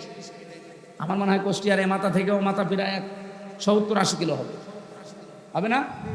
এই দৌলতপুরের একেবারে তেকালা থেকে শুরু করে ওই খোকসার একেবারে শেষ ওই জানিপুর পর্যন্ত আপনি হিসাব করে দেখেন, পুরাটা 60-70 কিলো হয়ে যাবে। সেই হিসাবে সিঙ্গাপুর মাত্র 44 কিলোমিটার এদিক ওদিক মিলে। অথচ বিশ্বে 257টা রাষ্ট্রে তাদের দাপট কি? দুর্নীতি মুক্ত যদি আমরা হতে পারতাম, আর ওই মানুষগুলোকে যদি সামনে এখন বসাতে পারতাম, কিচ্ছু লাগবে না। এই দেশে শুধু পাচার হওয়া টাকাগুলো নিয়ে এসে দেন, আর মাওলানা মতিয়ার রহমান নিজামের মতো মন্ত্রী তৈরি করেন, মন্ত্রিত্ব চালিয়ে 26 টাকা ফেরত দেবেন। পৃথিবীর ইতিহাস পাল্টিয়ে দিয়েছে। দুর্নীতি মুক্ত মন্ত্রী এই দেশে ছিল না? ছিল না? অনবীক্ষণ যন্ত্র দিয়েও 1 টাকা দুর্নীতি পায়নি। আর এমন মন্ত্রী 620টা বাড়ি, শয়তান কত, 620টা বাড়ি পালিয়েছে। এখন সেদিন গিয়েছিলাম, সে দেখি থাইল্যান্ডে, হ্যাঁ থাইল্যান্ডে, পড়ে আছে। ওপর থেকে নামছি, হোটেল থেকে নেমে দেখি বসে আছে, চা খাচ্ছে। কি বলছো? হুজুর আমি আগেই পালিয়েছি। আগে পালাবেন কেন? আপনি পালাবেন কেন? আপনার না 620টা বাড়ি, আপনি এই 9 মাস থাকলে আরো 500 বাড়ি বানিয়ে ফেলবেন। একটা মানুষের বাড়ি লাগে কত বলেন তো? হ্যাঁ, তাও ভূমি মন্ত্রী না। ও যদি হানিফ সাহেবের পর্যায়ে থাকতো তাহলে অন্তত 1000 বাড়ি বানালে মেনে নিতাম। হানিফ সাহেব বাংলাদেশের এই পর্যায়ে, যে 3 নাম্বার পর্যায়ে ছিল কাওয়া কাকুর পরে, কাওয়া কাকুর পর ছিল না, তার মাত্র কয়টা? 3টা বাড়ি, ঢাকা 1টা, শ্বশুর বাড়ি তো নিজের বাড়ি না, খুলনা, ওটা বাদ দিলাম, কুষ্টিয়ায় 1টা, ভেড়ামারা 1টা। এত বড় নেতার মাত্র 3টা বাড়ি, বাকি তার টাকা পয়সা কিছুই নেই। তার এক চাচাতো ভাই, আমি নাম নিলাম না, তার শুনছি নাকি 1000 কোটি টাকা শুধু তার স্ত্রীর আছে, তার চাচাতো ভাইয়ের এক স্ত্রী। আমি সেদিন একটা জরিপ পেয়েছিলাম, বাংলাদেশের এই টাকাগুলো যদি পাচার না হতো, বাংলাদেশে 4 বার বাজেট দেওয়ার পরেও টাকা বেঁচে থাকতো, আমরা 4 বছর বাংলাদেশে কিচ্ছু করা লাগতো না, শুধু বসে বসে খেতাম। অথচ এই দেশে এখন প্রায় 36 লাখ যুবক বেকার। এগুলো বাইরের দেশে তো যায়, যে দেখি কেউ ঝাড়ু দিচ্ছে রাস্তা, কেউ রুটি বানাচ্ছে, কেউ চা বানায়, কেউ কাপড় চোপড় সেলাই করে, কেউ পায়খানা সাফ করে। অথচ এই টাকা পাচার না করে আপনারা যদি দেশে কর্মসংস্থান তৈরি করতেন, এই শহর এলাকায়, বাইরের দেশগুলোতে শহর এলাকা পেলে সেখানে সোনা ফলায় তারা, অথচ হাজার হাজার বিঘা এই দৌলতপুরে সিলমারি শহর নেই। আমি শুধু ইন্টারনেটে দেখেছি হাজার হাজার বিঘা পড়ে আছে। আমি 19 সালে একবার গিয়েছিলাম এই পাশে জলঙ্গি, ওই বেনাপোল দিয়ে ঘুরে কলকাতা দিয়ে, ওনাদের জলঙ্গি ওই বাজারে মাহফিল ছিল। বললাম যে বাংলাদেশে কোন এলাকা? বলছে কুষ্টিয়া। আরে ভাই, কুষ্টিয়া থেকে তো আসলাম, এই নদী পার হলেই তেকালা, ওই জলঙ্গার পাশে তেকালা না? এটা তার উন্নত রাষ্ট্র না যে ওরা এটা করবে। সিঙ্গাপুরে যান, চারিদিকে সাগর। মালয়েশিয়া যান, শুধু পাহাড় পাথর আর মরুভূমি, ধুধু, লক্ষ লক্ষ বিঘা পড়ি আছে। তারা ওই জায়গাগুলো কাজে লাগাচ্ছে। এরপরে থাইল্যান্ডে যান, এই বাহরাইনে গিয়েছিলাম। এই রাষ্ট্রগুলো আজ দাঁড়িয়ে যাচ্ছে। এইরকম চর অঞ্চলগুলো যদি টাকাগুলো পাচার না করে, এখানে ইনু সাহেব আর হানিফ সাহেব যেহেতু দুইজনে এলাকা, ওনারা যদি এই টাকাগুলো কাজে লাগাতো, আজকে জেলেও থাকা লাগতো না, দেশ থেকে পালানো লাগতো না। অন্তত অন্য কেউ পালালে আপনাদেরকে পালানো লাগতো না। কি করলেন? নিজে টাকাগুলো এখন ভোগও করতে পারছেন না, আর আমাদের মাথার উপরে ঋণের বোঝা দিয়ে গেলেন। বাংলাদেশে এখন একজন মানুষের মাথার উপরে 1,02,000 টাকা ঋণ। এখন যদি কেউ জন্ম নেয়, তার মাথার উপরে 1,02,000 টাকা অল্প সে ঋণ নিয়ে দুনিয়া আসতেছে। এরকম একটা রাষ্ট্রে আমরা বাস করছি।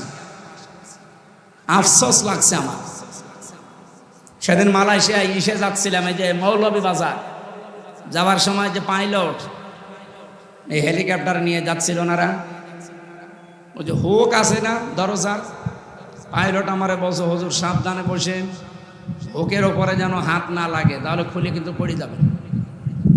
মনে মনে একটু চিন্তা আসলো, আল্লাহ, আগস্টের 5 তারিখে যে 2 জন চলে গেল, এদের জন্য একটু হুকটা খুলে যেত। আর যদি আমার সামনে পড়তো, আমি একটু দোয়া করে দিতাম। এ পাশের উপর না ৭৬,০০০ কোটি টাকা শুধু একজন এখান থেকে নিয়েছে। এখনো পর্যন্ত দেখি অনেকে জালেমের সাফাই গায়। আপনি মানুষ, জালেম তো সাধারণ জিনিস না, জালেম হচ্ছে আল্লাহর মামলার আসামি। আর সবচাইতে বড় জুলুম পৃথিবীতে আল্লাহর আইন বাদ দিয়ে অন্যের আইন প্রতিষ্ঠা করা। আর আমরা সেইটারই বিরুদ্ধে। এই কথা বলে না কেন? এই জন্য আপনারা আমাদেরকে টার্গেট মনে করেন। আরে ভাই, আপনার টার্গেট তো আমি হওয়ার কথা না, আপনার টার্গেট কে? আল্লাহ। আমি আল্লাহর ওই কথাই তো বলছি, আল্লাহর জমিনে আল্লাহর আইন মরণের আগ পর্যন্ত চাবো। ওয়াবুদ রব্বাকা হাত্তা ইয়াতিয়াকাল ইয়াকিন। ওই পর্যন্ত তোমরা আল্লাহর ইবাদত করতে থাকো যতদিন ইয়াকিন না আসে। ইয়াকিন মানে মরণ, মরণ, মৃত্যু যতদিন না আসে ততদিন তোমাদের ইবাদত চলবে।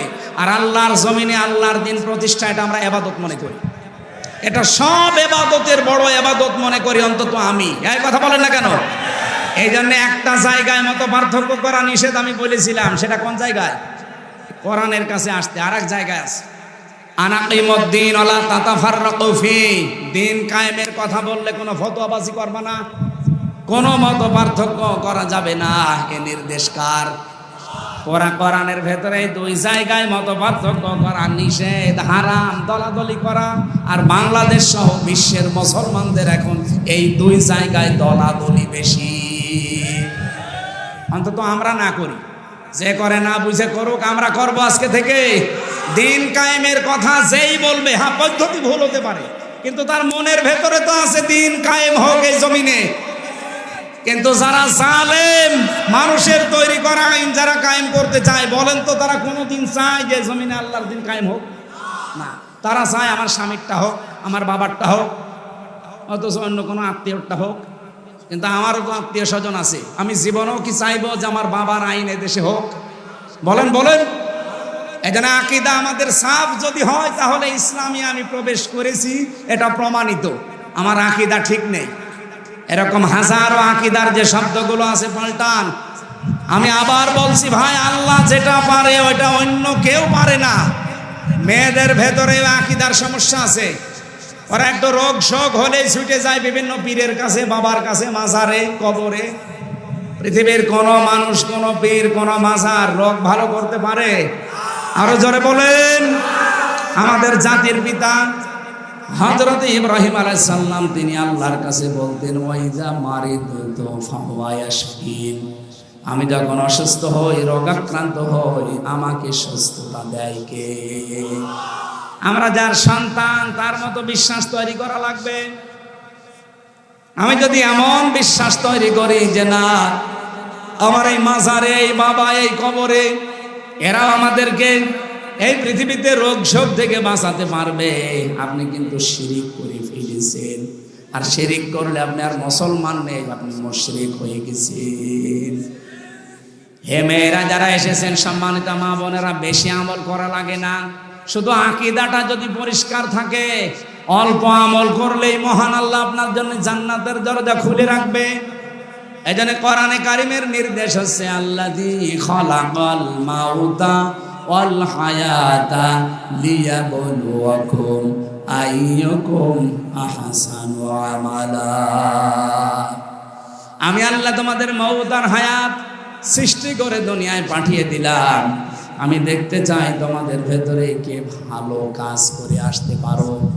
আল্লাহ কি বেশি কাজ চান না ভালো কাজ? বলেন বলেন। এজন্য কাজটা যেন ভালো হয়, আপনি কম করেন। আপনার বিশ্বাস যদি সঠিক থাকে, কাজ বেশি করা লাগে না, অল্প কাজে আমলের জন্য যথেষ্ট হয়ে যাবে। বলেন সুবহানাল্লাহ। আমার ভাইরা, জাতির পিতা ইব্রাহিম নবী ৮৬ বছর পর্যন্ত বিয়ের পরে সন্তান হয়নি। একটা বারের জন্য কোনোদিন কোনো মাজারে, কোনো কবরে, কোনো বাবার কাছে তিনি দৌড়িয়ে যাননি। ৮৬ বছর বয়স পর্যন্ত অপেক্ষা করেছিলেন। আর প্রতিদিন তার দোয়া ছিল রব্বি হাবলি মিনাস সলিহিন। বলেন আল্লাহু আকবার। আর আমরা সেই বাবার সেই পিতার সন্তান দাবি করে কোন কারণে, কোন দুঃখে এই গোলাপ সার মাজারে যাবেন? বলেন।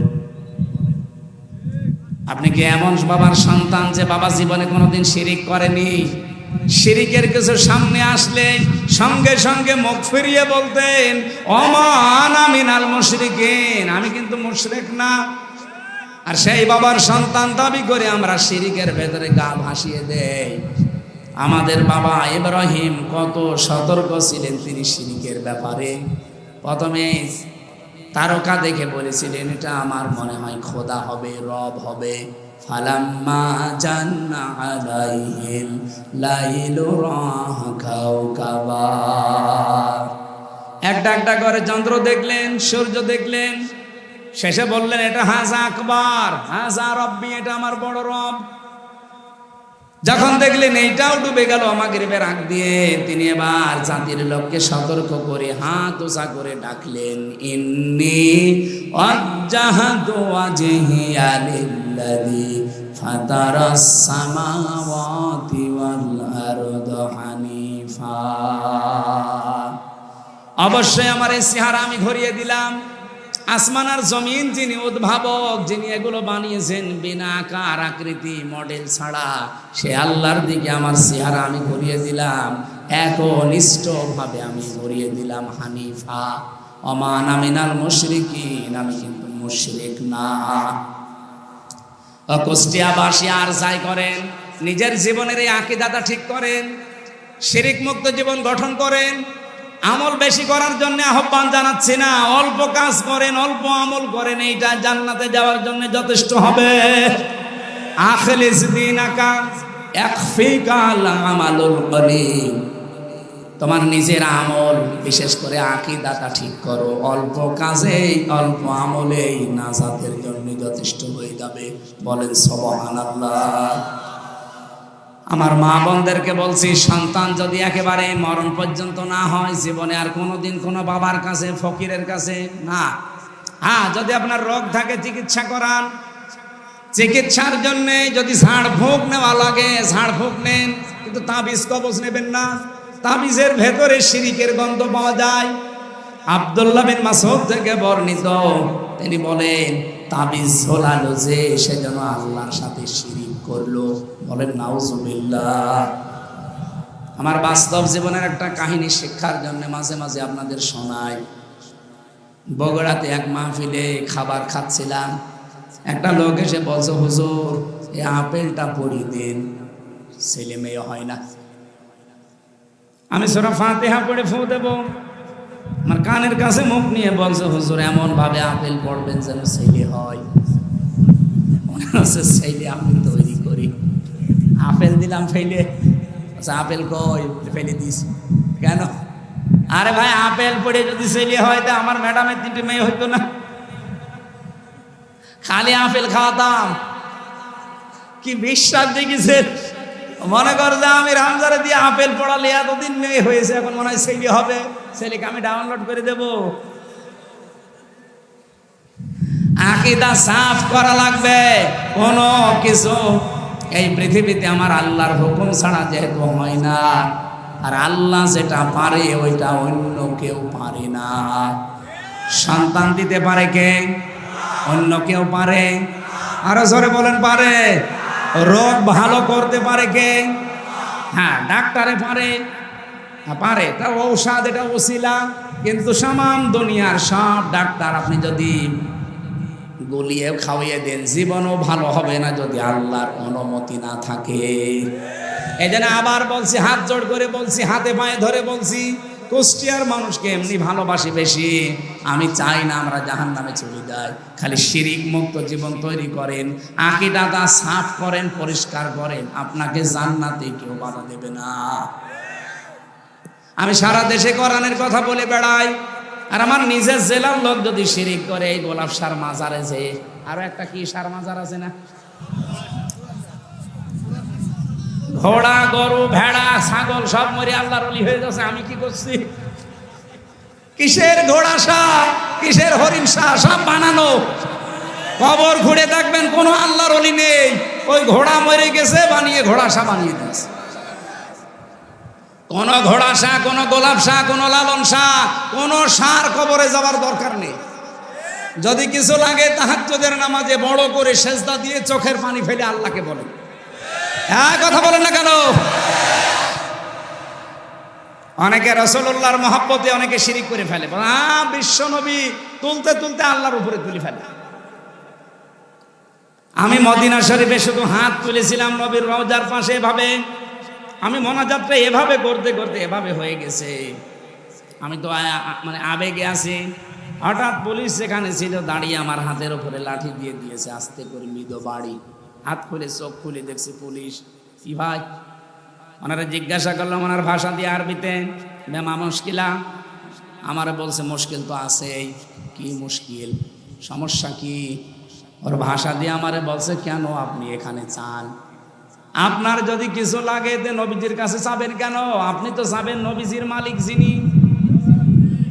আপনার কিছু লাগলে আপনি যান, কাবা শরীফের দিকে মুখ করেন, আল্লাহর কাছে বলেন। একটা পুলিশ। আর সেদিন নাটোর থেকে আসছিলাম, পুলিশ আমার গাড়ি থামিয়ে বলছে, হুজুর দাঁড়ান। কি? গাড়ির সামনে যেমন নাম লেখা আছে, দেখে গাড়ি দাঁড় করিয়েছে। কি কি হয়েছে? আমার অনেক কাগজপত্র দেখবে না। জামার বোতাম খুলে বলছে, হুজুর ফু দিয়ে দেন। কেন? বলছে ডিউটি করছিলাম, হঠাৎ দেখলাম তাল গাছের ভেতরে কি যেন নড়ে উঠেছে। তাল গাছের ভেতরে কি নড়ে উঠে ও ভয় পাই। ভয় তো এমনি পাইনি, কারণ আছে। কি কারণ বলবো? এটা কিছুক্ষণ আগে যিনি কথা বলছিলেন মাওলানা ইয়াসির, মাওলানা ইয়াসির শেষের দিকে আমি আসার সময় এই বাক্যটা শুনলাম যে বিশ্বনবী যেদিন নবুয়ত পাওয়ার পরে বাড়িতে এসেছিলেন, স্ত্রীকে ডাক দিয়ে বলেছিলেন, জাম্মিলুনি জাম্মিলুনি ইয়া খাদিজা বলেছিলেন। কি এর ভেতরে কিছু পেয়েছেন জীবনে? যে জাম্মিলুনি জাম্মিলুনি ইয়া খাদিজা, হে আমার খাদিজা আমাকে ঢেকে দাও, আমি ভয় পেয়েছি। কি? হযরতে খাদিজার সঙ্গে সঙ্গে 5টা কথা বলেছিলেন। প্রথমেই তিনি বললেন, কাল্লা, কখনোই না, আল্লাহি, আল্লাহর কসম, লা ইউখজিকাল্লাহু আবাদান, কখনো আল্লাহ আপনাকে অপমান অপদস্থ ভয় ভীতি, এখানে ইউখজি শব্দের শাব্দিক অর্থ প্রায় 33টা পেয়েছি। আপনি ভয় পাবেন না, দুশ্চিন্তা করবেন না। এই পৃথিবীতে কোনো ক্ষয় নেই, লয় নেই, কেউ আপনাকে ভীতি ভয় প্রদর্শন করতে পারে না। আপনি দুর্বল হবেন না, হীনমন্য হবেন না, ছোট ভাববেন না। এতগুলো অর্থ আছে এর ভেতরে। কোরআনে কারিমের একটা আয়াত পড়ছে আমি আলেমদের জন্য, ওয়ালা তাহিনু ওয়ালা তাহজানু ওয়া আনতুমুল আ'লাউনা ইন কুনতুম মুমিনিন। সূরা আলে ইমরানের 139 নম্বর আয়াত, 4 নম্বর পারার 6 নম্বর পৃষ্ঠার 12 নম্বর লাইনে আছে। আয়াতটা আমি এর আগেও পড়েছি। দেখেন একটা নতুন তথ্য আছে। আল্লাহ বলেন হীনমন্য হবা না, ছোট ভাববা না, দুর্বল হবা না, ভয় পাবা না, চিন্তা করবা না। ওয়া আনতুমুল আ'লাউনা শব্দটা কিন্তু আরবি গ্রামার যারা পড়ায়, যারা বালাগাত মানতেক বোঝে, আমি আলেমদেরকে বলছি, আপনি জিজ্ঞাসা করে দেখেন এই আয়াতটা কিন্তু ঠিক নেই।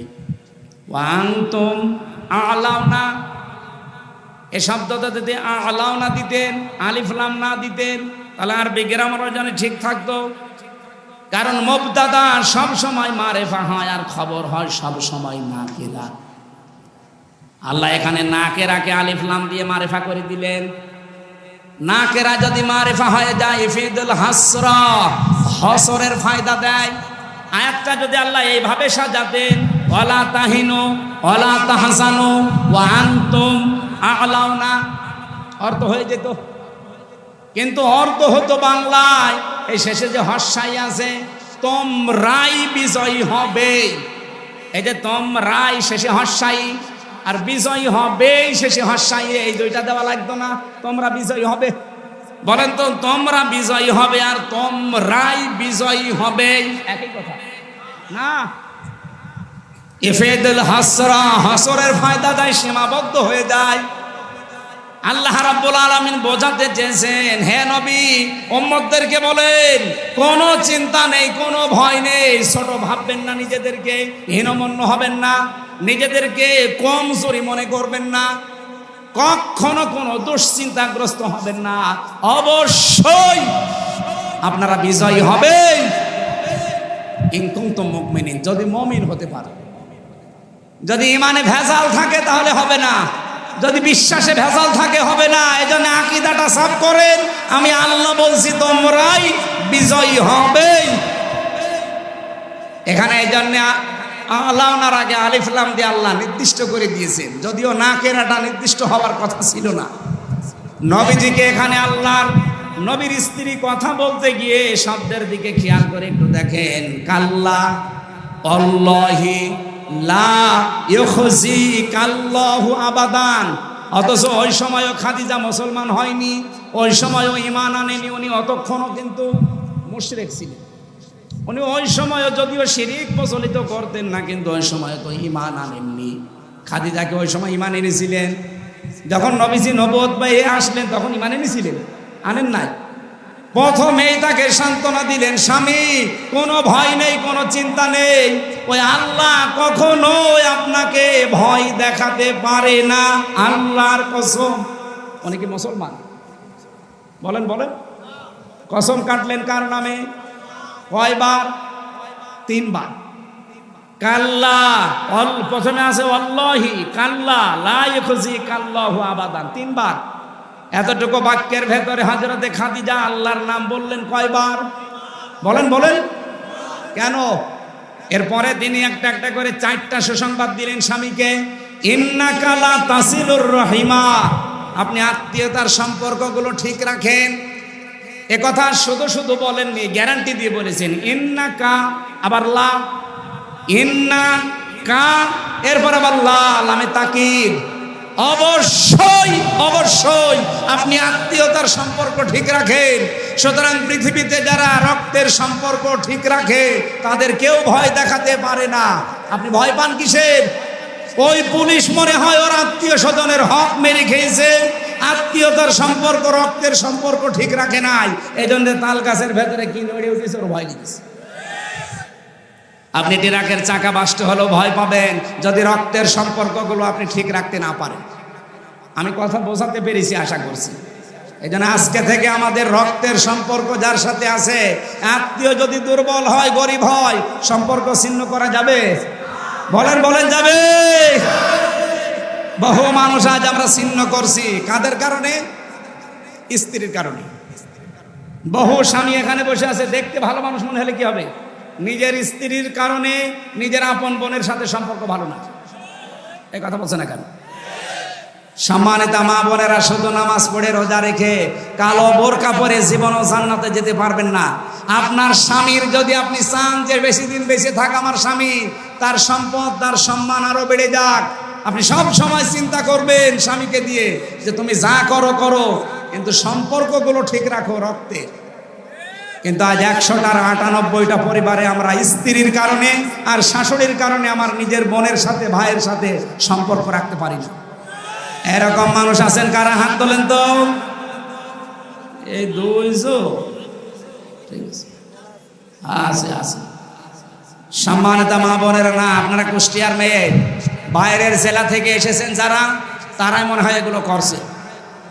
হয়তো বলছে হ্যাঁ ঠিক, কুষ্টিয়ার মেয়েরা তো এত ছোট মনের না। সম্মানিত মা বোনেরা, আমি অন্য জেলার কথা বাদ দিলাম, পাশেই মনে হয় পাবনা, রাজশাহী, এদিকে মেহেরপুর, চুয়াডাঙ্গা, রাজবাড়ি। চুয়াডাঙ্গায় নেই, ওটার বাড়ি চুয়াডাঙ্গায়। কুষ্টিয়ার মেয়েরা যারা এসেছেন, আপনাদের হাতে পায়ে ধরে বলছি, মা, মেয়ে, বোন, ফুফু যাই বলেন, বাইরের জেলায় যান, নিজের জেলায় থাকেন, স্বামীকে সব সময় উদ্বুদ্ধ করবেন যে তুমি যদি বেশি দিন বেঁচে থাকতে চাও আর সম্পদ আর সম্মান দুনিয়ায় কামাতে চাও, সম্পর্কগুলো ঠিক রাখো রক্তে। আমার কথা শুনে তুমি কিছু করতে যাবা না, এরকম মহিলা আমরা তৈরি করতে চাই না। সম্মানিত মা বোনদেরকে আল্লাহ এরকম উদার মনের হওয়ার তৌফিক দিন।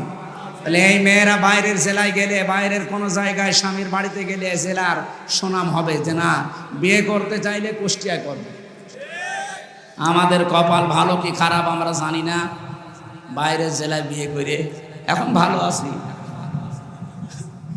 এটা তার মাইকে বলা যাচ্ছে না, ভালো আছি আলহামদুলিল্লাহ। মেয়েদেরকে বলছি, সম্মানিত মা বোনেরা, মন উদার করবেন।